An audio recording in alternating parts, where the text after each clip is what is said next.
Boring socks today, Bill. Sorry, you're not going to like the socks.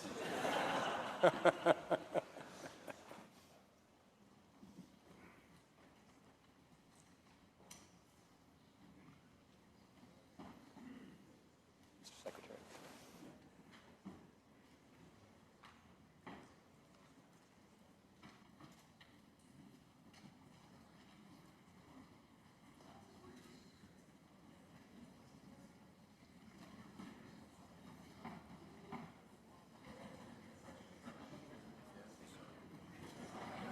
It's the usual dance.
Order.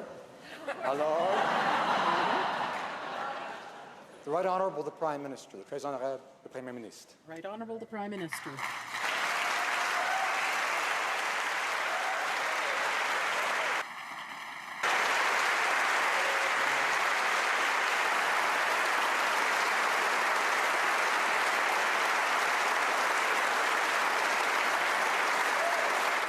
Merci, Monsieur le Président. Thank you, Mr. Speaker. Thank you, dear friends. It's wonderful to see you all today. Mr. President, it's an honour to welcome you to Parliament.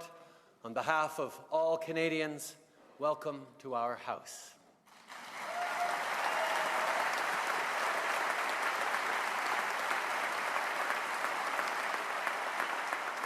Before we begin, I would like to ask everyone here today to join in a moment of silence in memory of those killed and injured in yesterday's attack in Istanbul.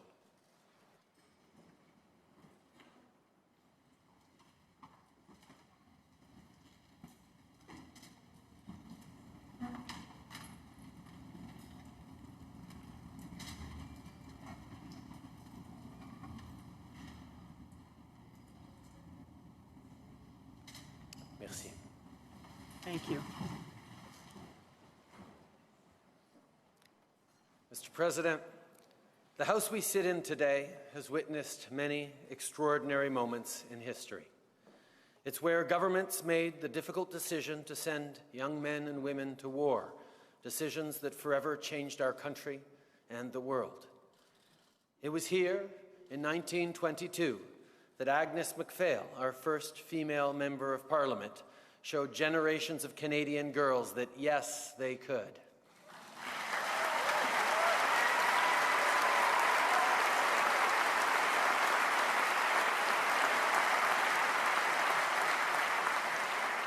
And now, finally, this House gets to see a bromance up close.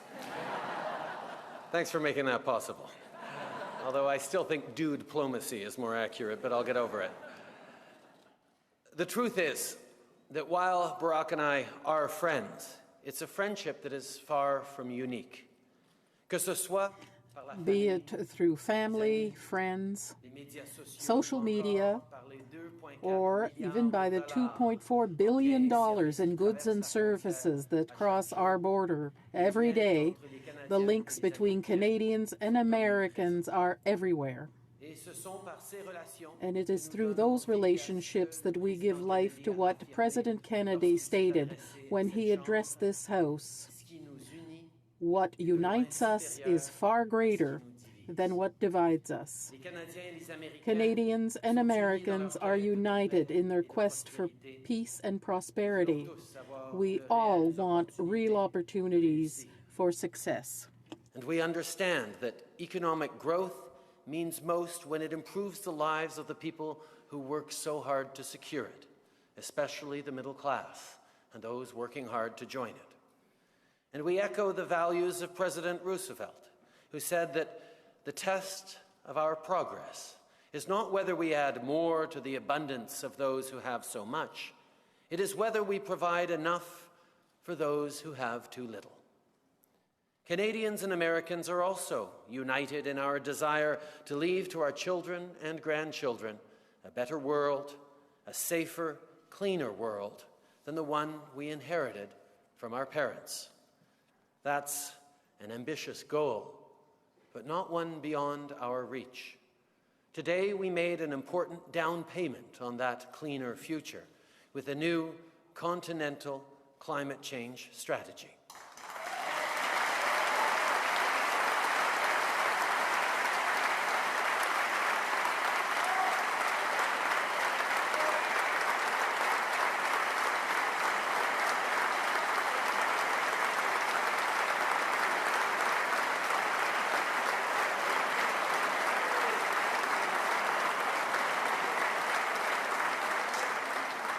And finally, and at this moment, critically, Canadians and Americans are united in our understanding that diversity is a source of strength, not weakness.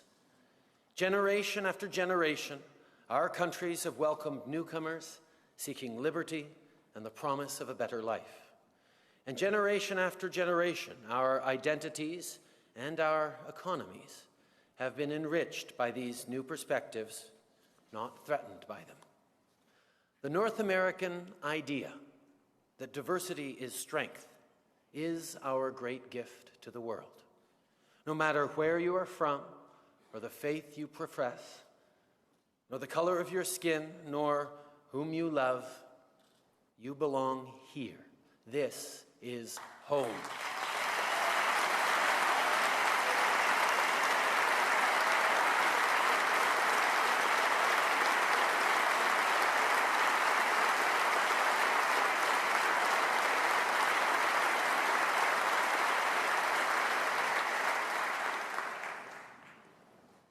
So let us reaffirm today with our American cousins the spirit that 153 years ago Abraham Lincoln called the last best hope on earth. Openness, diversity, inclusion, responsible self-government, freedom for all people. These ideas are as important today as they have ever been, and we will promote them together. On all these things, on economic opportunity, on the environment, on building a more inclusive and diverse society, Canadians and Americans agree. When people say that the President and I share a special relationship, there's something that they often don't realize. We are not inspired by each other, but by the people whom we have the privilege of serving. From the mother who does overtime in order to pay her rent, buy new clothing for her daughter, and save a little money to help her parents. From the retiree who gives his time to teach children the importance of protecting wetlands. Communities that come together after a natural disaster or who walk side by side, hand in hand, to affirm the right to love one another. These are the stories I will think of when I consider President Obama's time in office. History books will record the signature policies. What I will remember, what I hope we all will remember are the lessons you taught us, not by executive order, but by example. That we are accountable.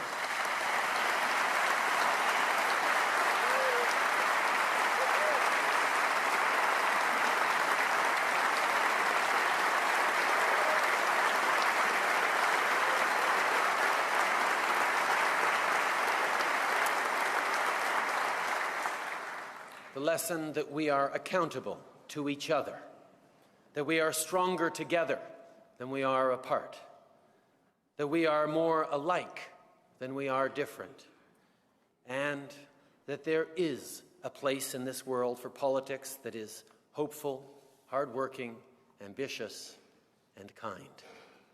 Mr. President, in your last State of the Union address, you said of the American people that they are clear-eyed, big-hearted, undaunted by challenge, and optimistic.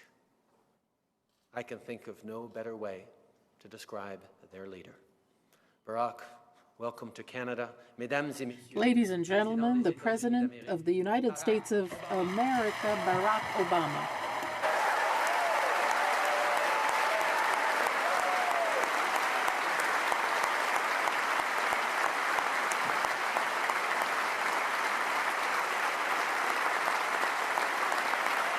Thank you so much.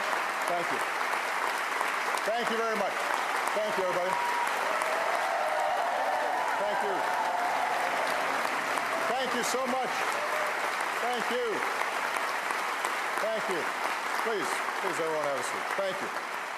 Thank you so much. Good evening. Bonjour. Mr. Prime Minister, Mr. Speaker, members of the House, members of the Senate, distinguished guests, people of Canada, thank you for this extraordinary welcome, which tempts me to just shut up and leave, because it can't get any better than this. Obviously, I'm grateful for the warm welcome. I'm extraordinarily grateful for the close working relationship and friendship with your outstanding Prime Minister, Justin Trudeau, and his extraordinary wife, Sophie. But I think it's fair to say that much of this greeting is simply a reflection of the extraordinary alliance and deep friendship between Canadians and Americans. Justin, thank you for your very kind words and for the new energy and hope that your leadership has brought to your nation as well as to the alliance. My time in office may be nearing an end, but I know that Canada and the world will benefit from your leadership from years to come.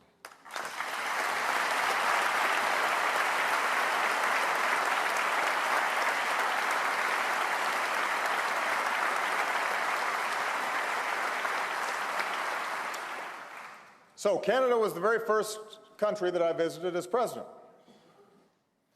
It was in February. It was colder. I was younger. Michelle now refers to my hair as the Great White North. And on that visit, I strolled around the Byward Market, tried a beaver tail, which is better than it sounds.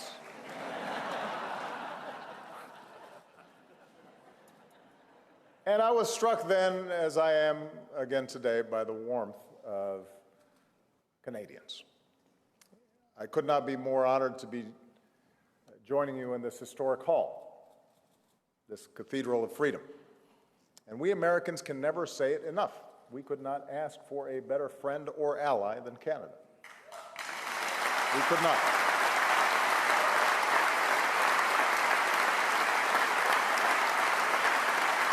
It's true.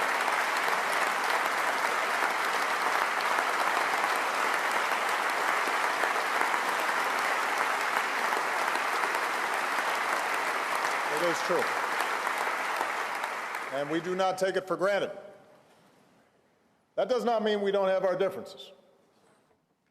As I understand it, one of the reasons the Queen chose this site for Parliament was that it was a safe distance from America's border.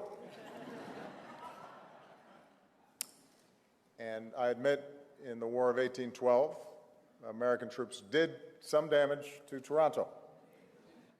I suspect that there were some people up here who didn't mind when the British returned the favor and burned down the White House.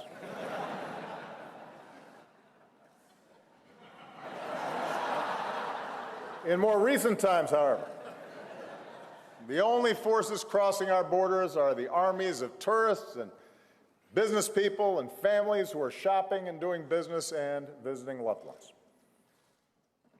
Our only battles take place inside the hockey rink. Even there is an uneasy peace that is maintained. As Americans, we too celebrate the life of Mr. Hockey himself, the late, great Gordie Howe.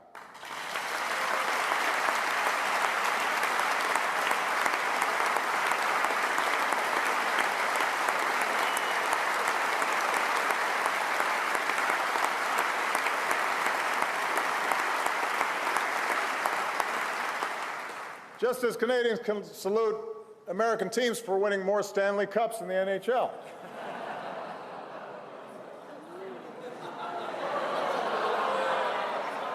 I told you I should have stopped after the applause. But in a world where too many borders are a source of conflict, our two countries are joined by the longest border of peace on earth.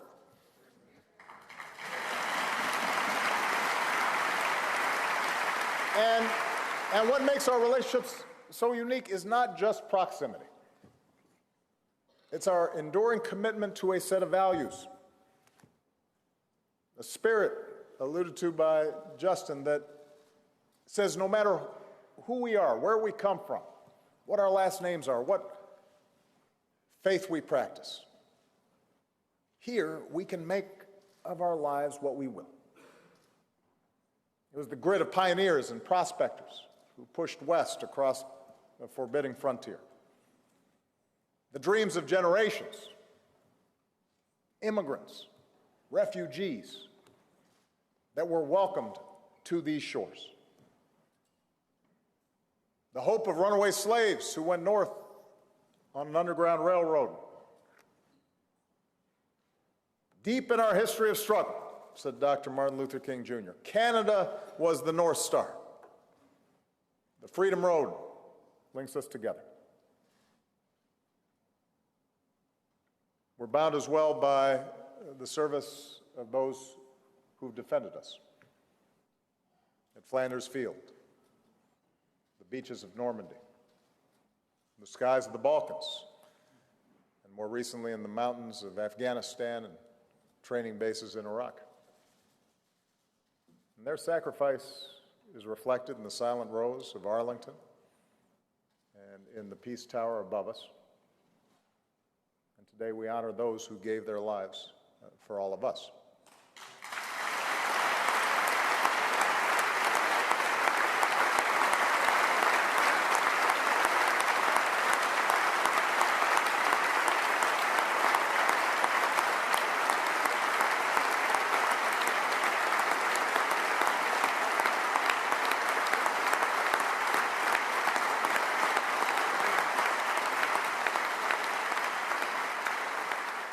We're linked together as well by the institutions that we've built to keep the peace. The United Nations to advance our collective aspirations.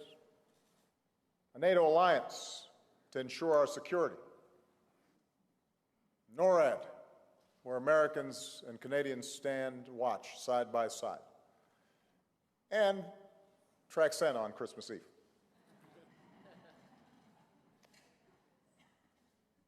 We're linked by a vast web of commerce that carries goods from one end of this continent to another. And we're linked by the ties of friendship and family. In my case, an outstanding brother-in-law from Burlington.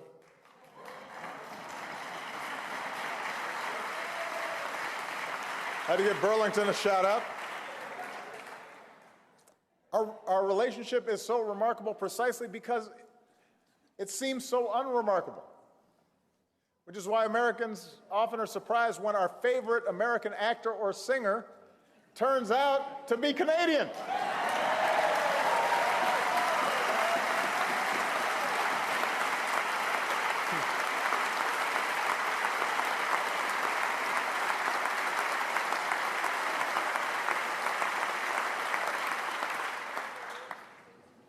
The point is, we see ourselves in each other, and our lives are richer for it.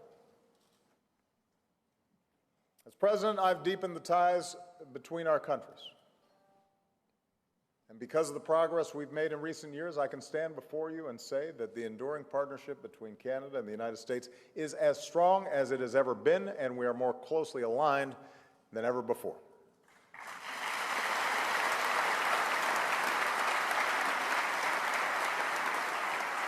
And yet we meet at a pivotal moment for our nations and for the globe.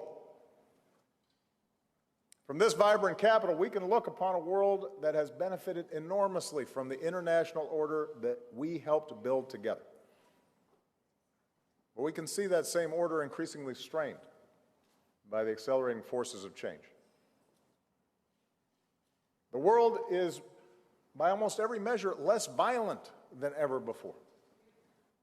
But it remains riven by old divisions and fresh hatreds. The world's more connected than ever before, but even as it spreads knowledge and the possibility of greater understanding between peoples, it also empowers terrorists who spread hatred and death, most recently in Orlando and Istanbul. The world is more prosperous than ever before. But alongside globalization and technological wonders, we also see a rise in inequality and wage stagnation across the advanced economies, leaving too many workers and communities fearful of diminishing prospects, not just for themselves, but more importantly for their children. And in the face of such rising uncertainty, it is not enough to look at aggregate growth rates or stock prices or the pace of digital innovation. If the benefits of globalization accrue only to those at the very top, if our democracies seem incapable of assuring broad-based growth and opportunity for everyone, then people will push back out of anger or out of fear. And politicians, some sincere and some entirely cynical, will tap that anger and fear, hearkening back to bygone days of order and predictability and national glory, arguing that we must rebuild walls and disengage from a chaotic world,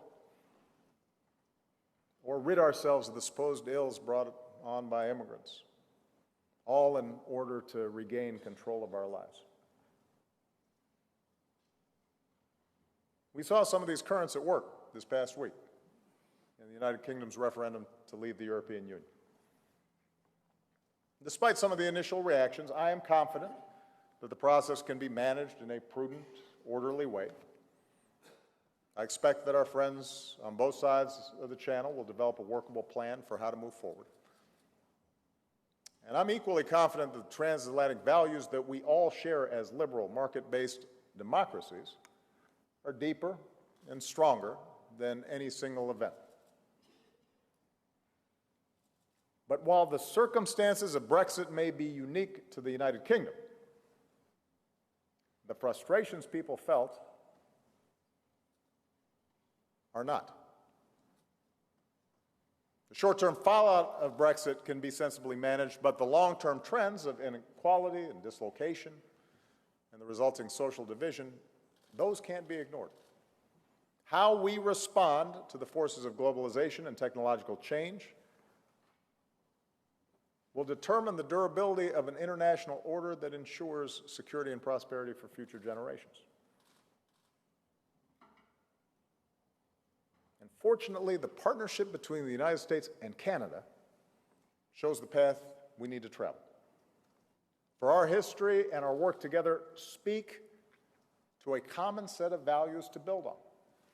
Proven values, values that your Prime Minister spoke of in his introduction, values of pluralism and tolerance, rule of law, openness, global engagement and commerce and cooperation, coupled with equal opportunity and an investment in our people at home. As Prime Minister Pierre Trudeau once said, a country, after all, is not something you build as the pharaohs build the pyramids and then leave standing there to defy eternity. A country is something that is built every day out of certain basic shared values. What is true of countries is true of the world. And that's what I want to talk about today, how to strengthen our institutions to advance these commitments in a rapidly changing world. Now, let me start with our shared economic vision. In all we do, our commitment to opportunity for all of our people has to be at the centerpiece of our work. We are so fortunate because both of our countries are so well positioned to succeed in the 21st century. Our two nations know firsthand the awesome power of free markets and innovation. Canadians help run some of Silicon Valley's most innovative companies. Our students study at each other's world-class universities. We invest in research and development and make decisions based on science and evidence. And it works. It's what's created these extraordinary economies of ours.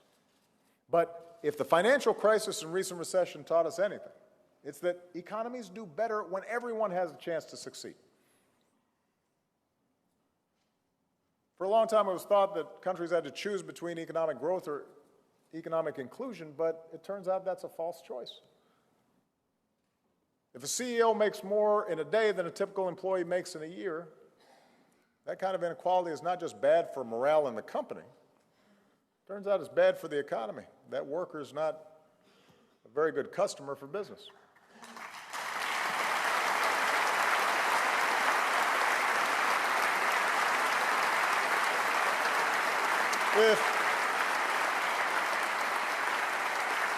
If a young man in Ohio can't pay his student loans, or a young woman in Ontario can't pay her bills, that has ramifications for our economy. It tamps down the possibilities of growth. So we need growth that is broad and that lifts everybody up, including tax policies that do right by working families and robust safety nets for those who fall on hard times.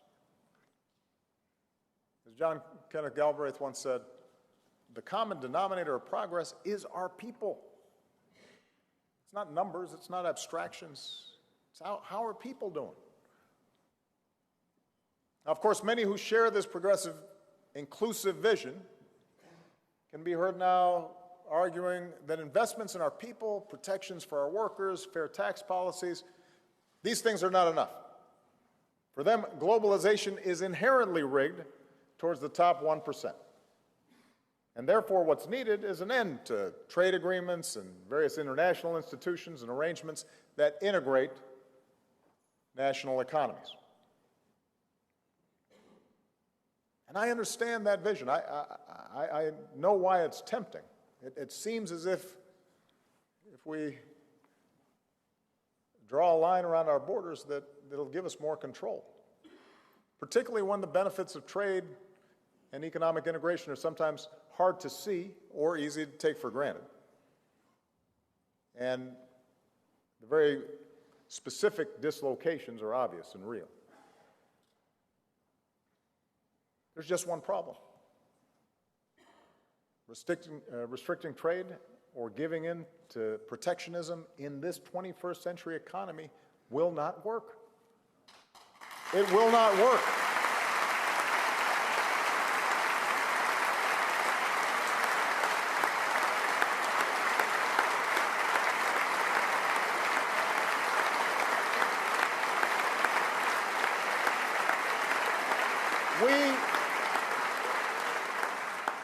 Even if we wanted to, we can't seal ourselves off from the rest of the world.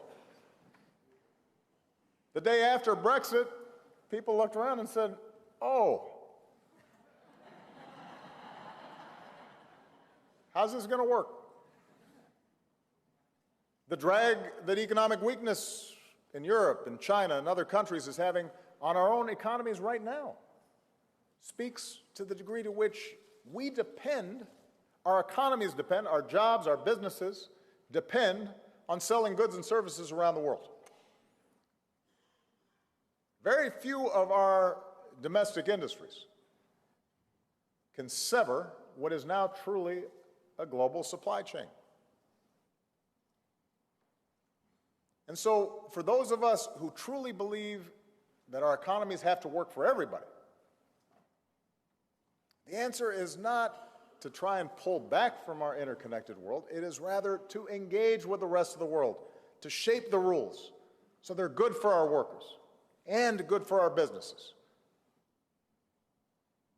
And the experience between our two nations points the way. The United States and Canada have the largest bilateral trade and investment relationship in the world, and we are stronger for it. It means a company in Quebec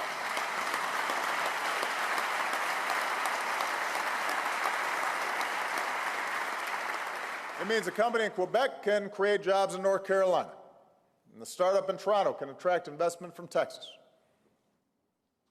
Now, the problem is that some economies in many of the fastest growing regions of the world, particularly the Asia-Pacific region, don't always abide by the same rules. They impose unfair tariffs, or they suppress workers' rights, or they maintain low environmental standards that make it hard for our businesses to compete fairly. And with the Trans-Pacific Partnership, we have the ability to not only open up these markets to U.S. and Canadian products and eliminate thousands of these unfair tariffs, which, by the way, we need to do because they're already selling here under existing rules, but we're not selling as much as we should over there. But it also affords us the opportunity to increase protections for workers and the environment and promote human rights, including strong prohibitions against human trafficking and child labor. And that way, our workers are competing on a level playing field, and our businesses are less prone to pursue a race to the bottom. And when combined with increased investments in our own people's education and skills and training and infrastructure and research and development and connectivity, then we can spur the kind of sustained growth that makes all of us better off. All of us.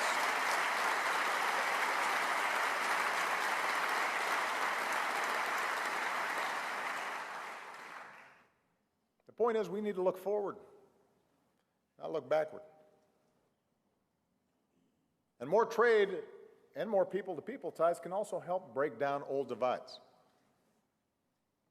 I thank Canada for its indispensable role in hosting our negotiations with the Cuban government and supporting our efforts to set aside half a century of failed policies to begin a new chapter with the Cuban people.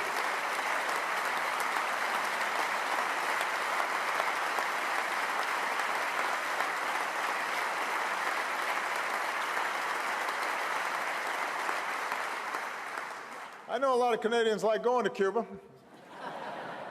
maybe because they haven't had Americans crowding the streets and the beaches, but that's changing. And as more Americans engage with the Cuban people, it'll mean more economic opportunity and more hope for ordinary Cubans. We also agree, us Americans and Canadians, that wealthy countries like ours cannot reach our full potential while others remain mired in poverty. That, too, is not going to change in this interconnected world. That if there's poverty and disease and conflict in other parts of the world, it spills over, as much as we'd like to pretend that we can block it out. So with our commitment to new sustainable development goals, we have the chance to end the outrage of extreme poverty. We can bring more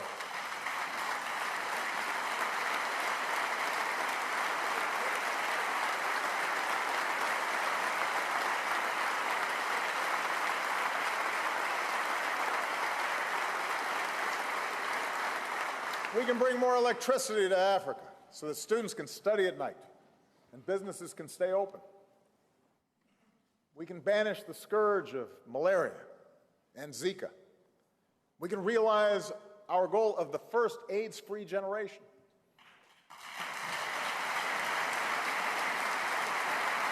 We can do that. It's within our grasp, and we can help those who are working to replace corruption with transparent, accountable institutions that serve their people. As leaders in global development, the United States and Canada understands that development is not charity. It's an investment in our future prosperity. Because not only do such investments and policies help poor countries, they're going to create billions of customers for U.S. and Canadian products. And they'll make less likely the spread of deadly epidemics to our shores. And they'll stabilize parts of the world that threaten the security of our people. In fact, both the United States and Canada believe our own security, and not just prosperity, is enhanced when we stand up for the rights of all nations and peoples to live in security and peace.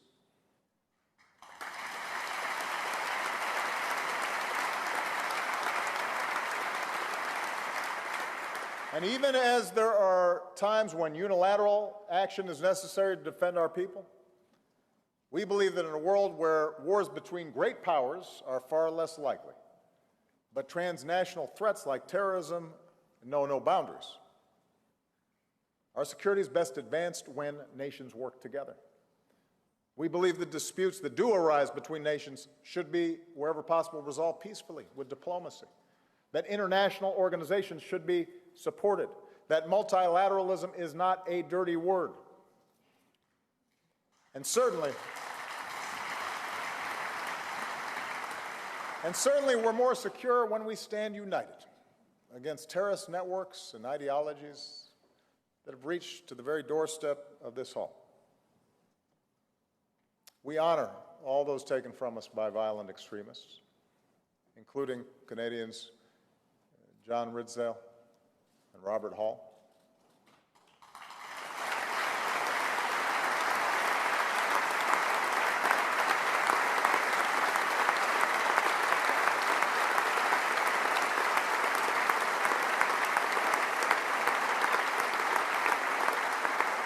And with Canada's additional contributions, including training Iraqi forces, our coalition is on the offensive across Iraq, across Syria, and we will destroy the terrorist group ISIL. We will destroy them.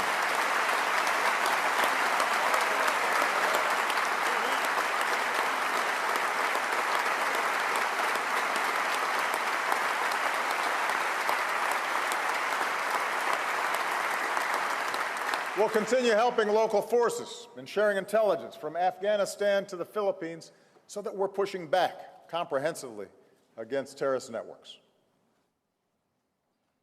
And in contrast to the hatred and the nihilism of terrorists, we'll work with partners around the world, including particularly Muslim communities, to offer a better vision and a path of development and opportunity and tolerance, because they are and must be our partners in this effort.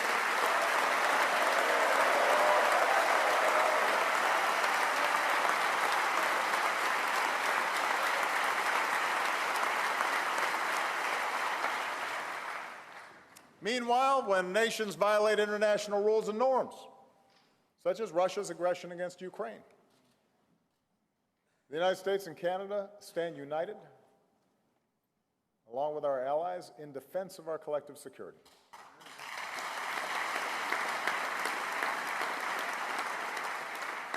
And doing so requires a range of tools, like economic sanctions, But it also requires that we keep our forces ready for 21st century missions and invest in new capabilities. And as your ally and as your friend, let me say that we'll be more secure when every NATO member, including Canada, contributes its full share to our common security. Because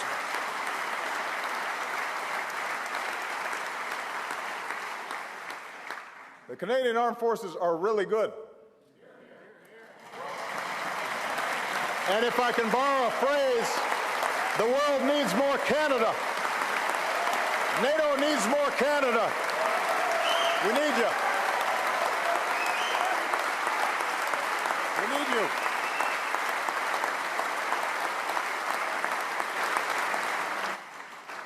Just as we join together in our common defense, so must we work together diplomatically, particularly to avert war. And diplomacy results are rarely quick. But it turns out even the most intractable conflicts can be resolved. Here in our own hemisphere, just in the last few weeks, after half a century of war, Colombia is poised to achieve a historic peace. And the nations of North America will be an important partner to Colombia going forward, including working to remove landmines. Around the world, Canadian and American diplomats working together can make a difference.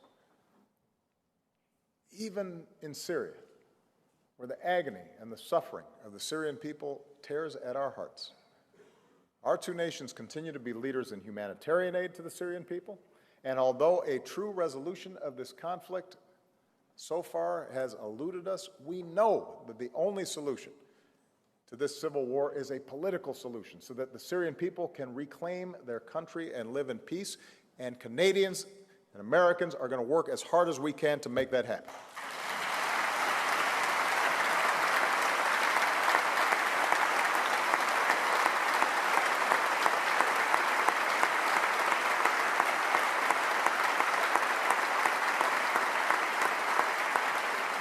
I should add that here in the nation of Lester Pearson, we reaffirm our commitment to keep strengthening the peacekeeping that saves lives around the world.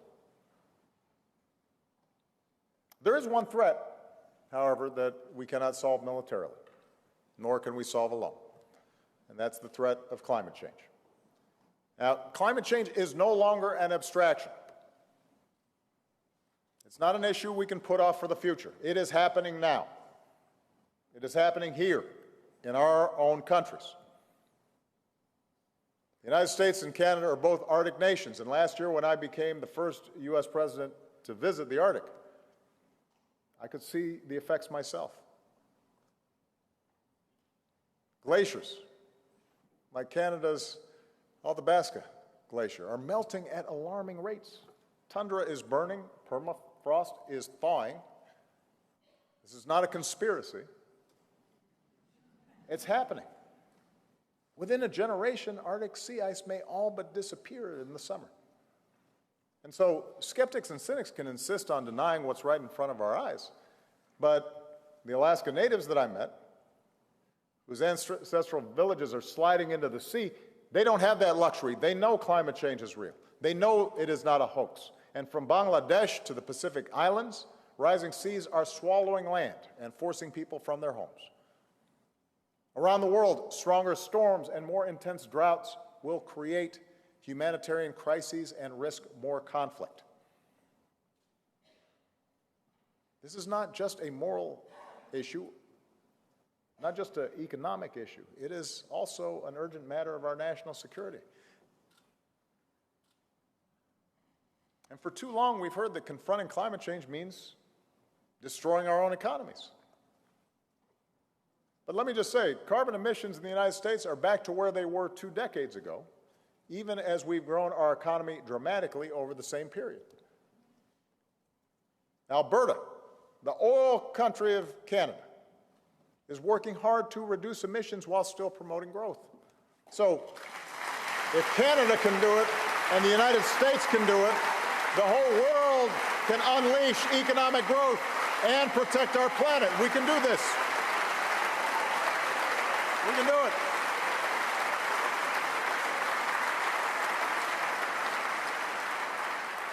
We can do this. We can help lead the world to meet this threat. Already, together in Paris, we achieved the most ambitious agreement in history to fight climate change. Now let's bring it into force this year. With our agreement with Mexico that we announced today, let's generate half the electricity on this continent from clean energy sources within a decade. That's achievable. Let's partner in the Arctic to help give its people the opportunity they deserve, while conserving the only home they know. And building on the idea that began in Montreal 3 decades ago, let's finally phase down dangerous HFC greenhouse gases.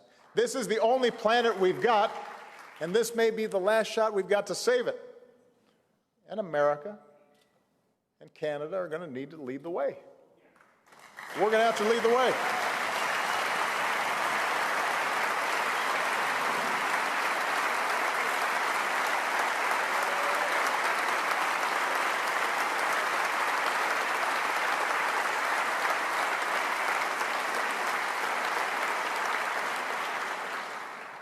Just as we're joined in our commitment to protecting the planet, we are also joined in our commitment to the dignity of every human being.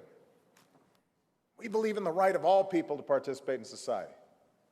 We believe in the right of all people to be treated equally, to have an equal shot at success. That is in our DNA, the basic premise of our democracies. I think we can all agree that our democracies are far from perfect. They can be messy, and they can be slow, and they can leave all sides of a debate unsatisfied. Justin's just getting started. So in case you hadn't figured that out, that's where this gray hair comes from.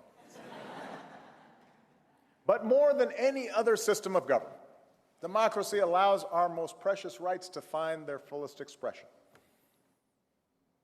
enabling us through the hard, painstaking work of citizenship to continually make our countries better, to solve new challenges, to right past wrongs.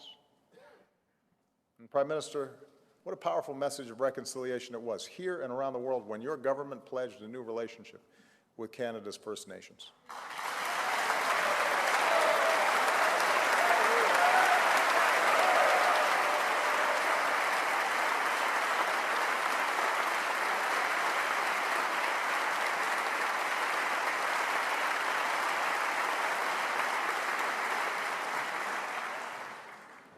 Democracy is not easy. It's hard.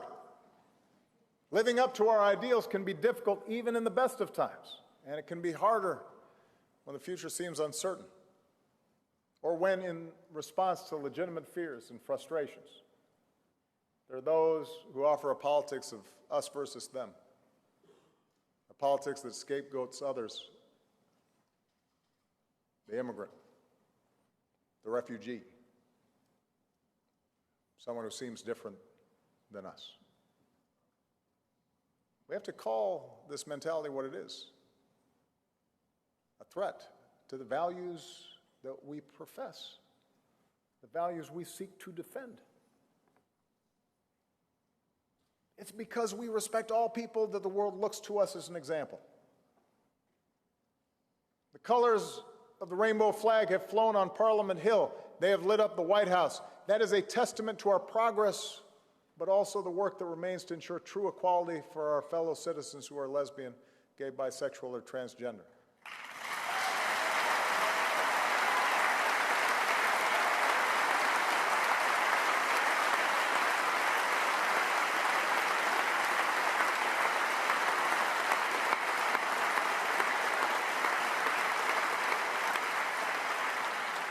Our Muslim friends and neighbors who run businesses and serve in our governments and in our armed forces, and are friends with our children and play on our sports teams. we've got to stand up against the slander and the hate leveled against those who look or worship differently. That's our obligation. That's who we are. That's what makes America special. That's what makes Canada special. Here in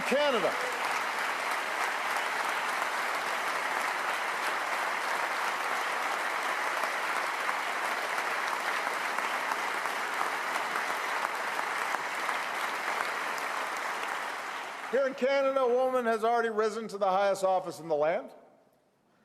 In America, for the first time, a woman is the presumptive nominee of a major party and perhaps president.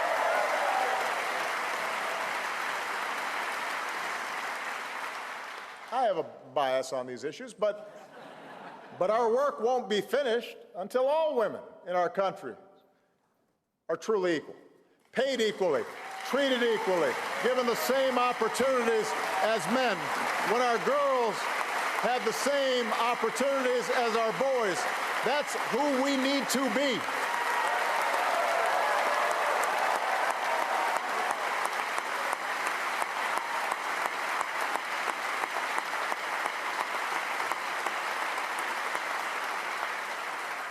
And let me say this, because I don't feel particularly politically correct on this issue. I don't believe that these are American values or Canadian values or Western values. I believe, and Justin believes, and I hope all of you believe, these are universal values. And we must be bold in their defense at home and around the world, and not shy away from speaking up on behalf of these values of pluralism and tolerance and equality.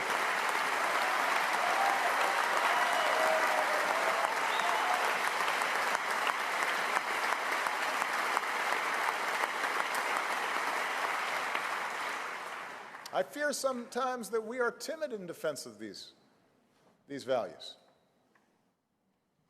That's why we'll continue to stand up for those inalienable rights here in our own hemisphere, in places like Cuba and Venezuela, but also in more distant lands. For the rights of citizens in civil society to speak their mind and work for change. For the rights of journalists to report the truth. For the rights of people of all faiths to practice their religion freely. Those things are hard, but they're right. They're not always convenient, but they're true.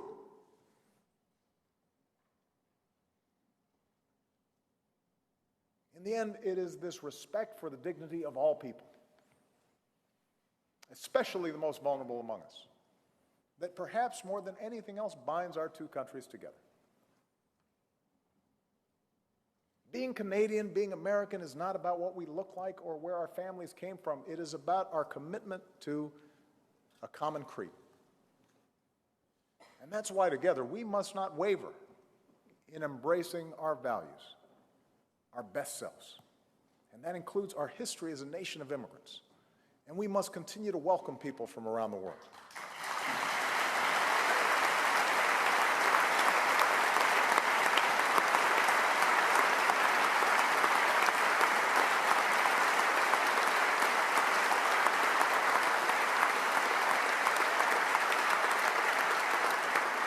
The vibrancy of our economies are enhanced by the addition of new striving immigrants. But this is not just a matter of economics. When refugees escape barrel bombs and torture, when migrants cross deserts and seas seeking a better life, we cannot simply look the other way. We certainly can't label as possible terrorists vulnerable people who are fleeing terrorism.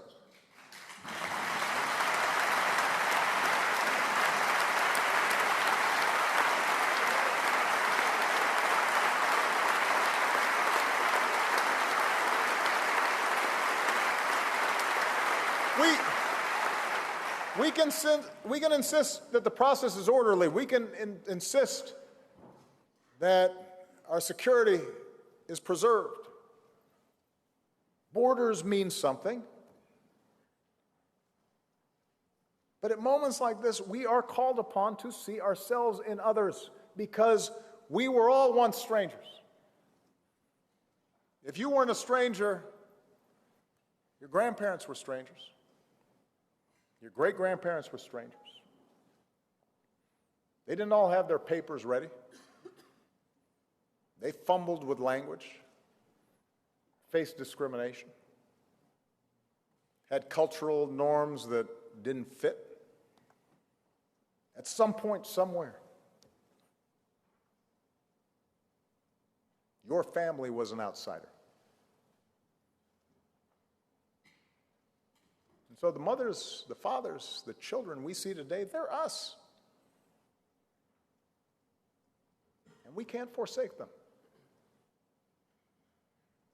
So as Americans and Canadians, we will continue to welcome refugees.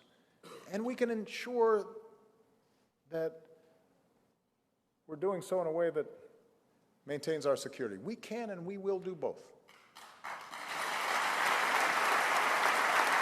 We can and we will do both. We're increasing our support to Central America so that fewer families and children attempt the dangerous journey north. This fall at the United Nations, we'll host a global summit on refugees because in the face of this crisis, more nations need to step up and meet our basic obligations to our fellow human beings. And it will be difficult, and budgets are tight, and there are legitimate issues, and not everybody's going to be helped. But we can try. People of goodwill and compassion show us the way. Greek islanders pulling families to shore, and Germans handing out sweets to migrants at railway stations. A synagogue in Virginia inviting Syrian refugees to dinner. And here in Canada, the world has been inspired as Canadians across this country have opened up their hearts and their homes. And we've watched citizens knitting toques to keep refugees warm in the winter. And we've seen your Prime Minister welcome new arrivals at the airport and extend the hand of friendship and say, you're safe at home now. And we see the refugees who feel that they have a special duty to give back and seize the opportunity of a new life. Like the girl who fled Afghanistan by donkey and camel and jet plane, and who remembers being greeted in this country by helping hands and the sound of robins singing. And today she serves in this chamber and in the cabinet because Canada is her home.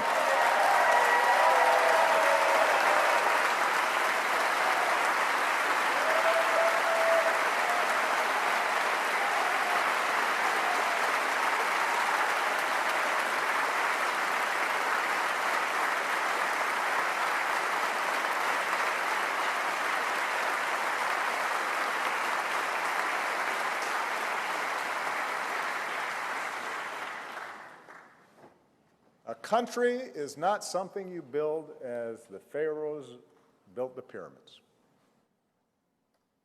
A country is something that is built every day out of certain basic shared values.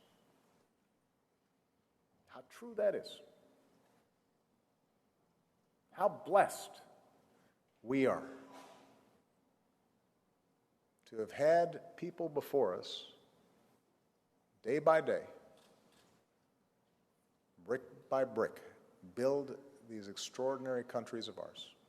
How fortunate, how privileged we are to have the opportunity to now ourselves build this world anew.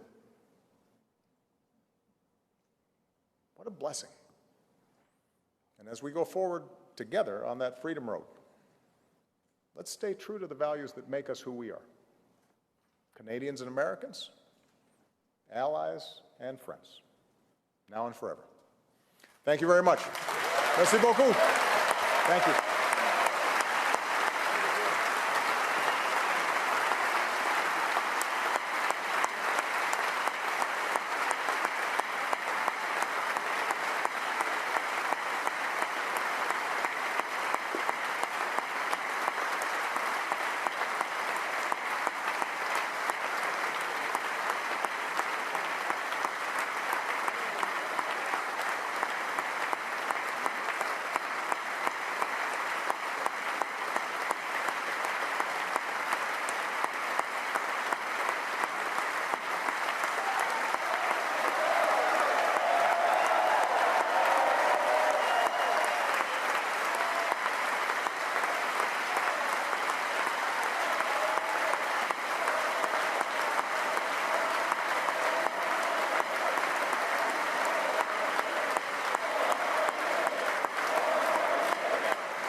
Mr. President, Prime Minister, Madame Gregoire Trudeau, Mr. Speaker of the House of Commons, Excellencies, Honourable Senators, members of the House of Commons, distinguished guests, ladies and gentlemen. Monsieur le Président. Mr. President, it is a great honor for me to thank you for being here today, and I'd like to thank you for your address to our Parliament. It's a great honor for me to thank you for being here today and for addressing this joint session of our Parliament. The obvious enthusiasm which you have been received has already spoken far more eloquently than anything I might add about the admiration which we have for you.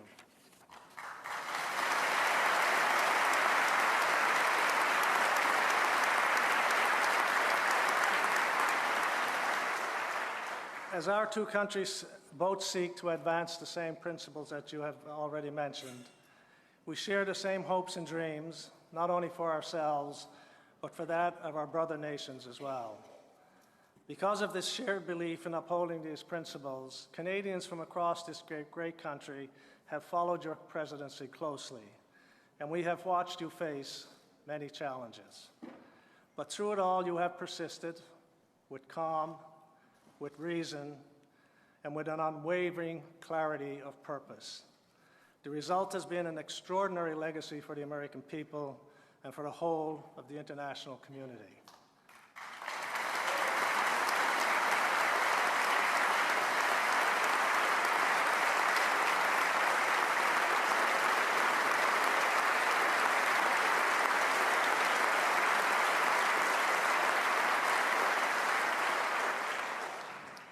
The great American philosopher and war veteran Philip Haley, when writing about the turmoil in the world, said that we are, each of us, living in the eye of a hurricane. The destructive and cruel power in the world of both nature and our fellow human beings is always nearby, swirling around us. But in the center, in the eye of the hurricane, there can be peace and calm, and our job, individually and collectively, is to do our best to push out the borders of the eye of that storm, to expand the calm, to expand the reasonable and the good that is and can be in the world we live in. Mr. President, in a world that has so often seemed riven by waves of anger and destruction, by unimaginable acts of violence and forces beyond our control, you have stood tall. You have stood tall for the power of reason over passion and principle over politics. In your own words, you have cautioned us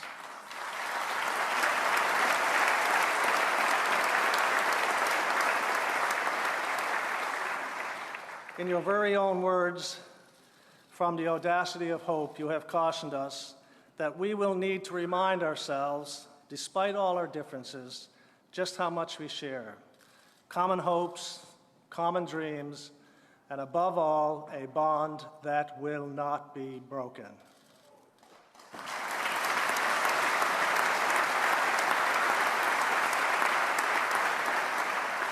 In closing, Mr. President, on behalf of all of my parliamentary colleagues, and indeed on behalf of all Canadians, I thank you for the very inspiring words you shared with us today, for your years of leadership in the world, and most especially for your very strong and enduring friendship with our great country, Canada. Merci beaucoup. Thank you.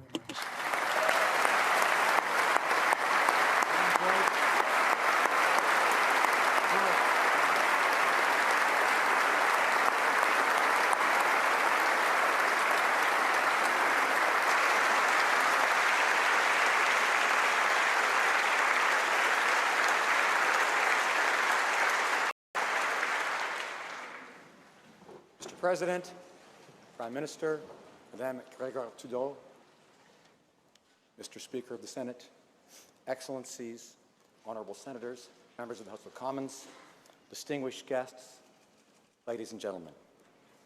Monsieur le Président, Mr. President, on behalf of all of us here in the chamber, I'd like to thank you for having addressed us today. It's really nice to have you back in Ottawa and to be able to receive you when the city's at its loveliest.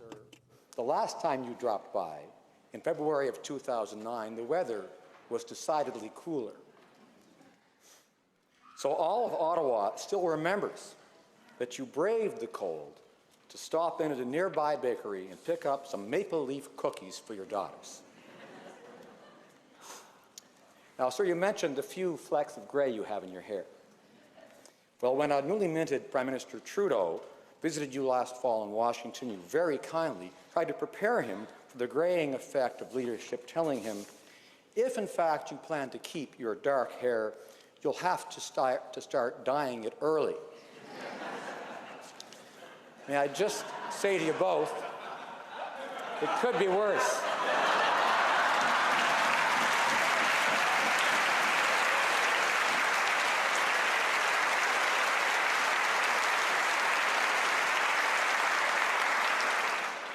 There is an inscription embedded in granite on the International Friendship Memorial that marks the opening of the St. Lawrence Seaway and Power Project, dedicated by Queen Elizabeth II and U.S. Vice President Nixon near Prescott, Ontario in 1959. It reads as follows: "This stone bears witness to the common purpose of two nations, whose frontiers are the frontiers of friendship, whose ways are the ways of freedom, and whose works are the works of peace." It would take much too long to count the ways in which Canada and the United States have come together to create a better life for their own people, but also for humanity. However, over the years, several of our respective leaders have commented on the close friendship between our two countries. Almost 40 years ago, former Prime Minister Pierre Elliott Trudeau remarked in a speech to Congress, "The friendship between our two countries is so basic, so non-negotiable, that it has long since been regarded as the standard for enlightened international relations."